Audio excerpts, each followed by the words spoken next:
All right. Cog says, recently I saw a trailer for a game called Kiln by Double Fine, and it starts seemingly showing off a pottery building art tool as its main gimmick.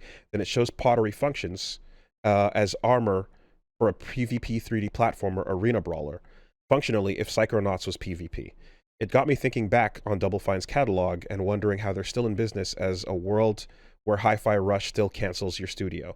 Besides Brutal Legend, I'm not sure if any of their games sold well, and if they've put out a game that has played as well or better than any others that other genres have attempted. My question is, are there any media companies that continue to survive purely off of pedigree, inflated or undeserved, despite the actual output being awful? I legitimately don't understand how Double Fine continues to exist. Every single game they've ever put out was like a critical failure. And Brutal Legend is not a critical failure, commercial failure. And Brutal Legend could have been, we could be up to Brutal Legend 5 by now if it had been anything other than the world's shittiest RTS. Wasn't everything after Brutal Legend crowdfunded?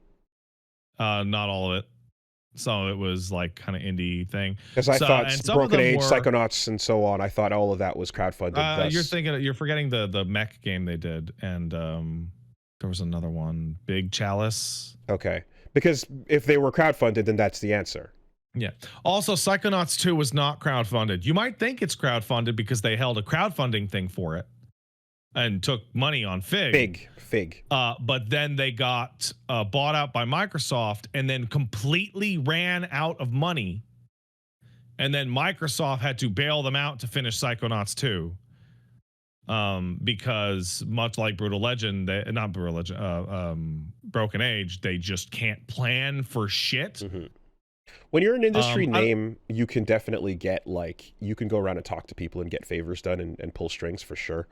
But I would say that a trail of lots of crowdfunding projects does indicate, like, this is the only way this place will stay open. And if any of those,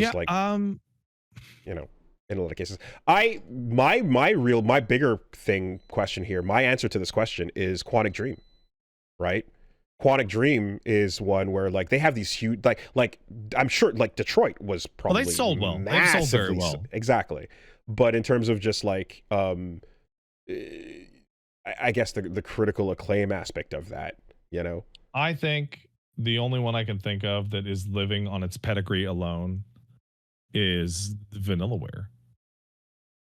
Every Vanillaware game that has come out has been like, we have completely run out of money. So if this game doesn't do well, we are all going home with our shit in a box. So I can't. And every time they say we barely made enough to keep the doors on. I can't prove it, but I in my heart believe that Vanillaware is not real. It is just George, when he wants to release a game, opens it back up and says Vanillaware exists. And then when the game is out, he shuts it down again, and it goes back to not existing. Yeah, it's crazy. Every Vanillaware game is like, we have completely run out of money, and hopefully it does well, or else the company's going under. And then it does just well enough to fund one more. I bet you it's just him, and it ceases operations as soon as... it's George and 10 monkeys with typewriters. Every time, you know? And you just see the logo and go, oh, wow, game company. And it's like, nah, like, they've been gone and they came back. Alrighty. Happy pre-birthday. Don't die. I won't die, I promise. No, you can't.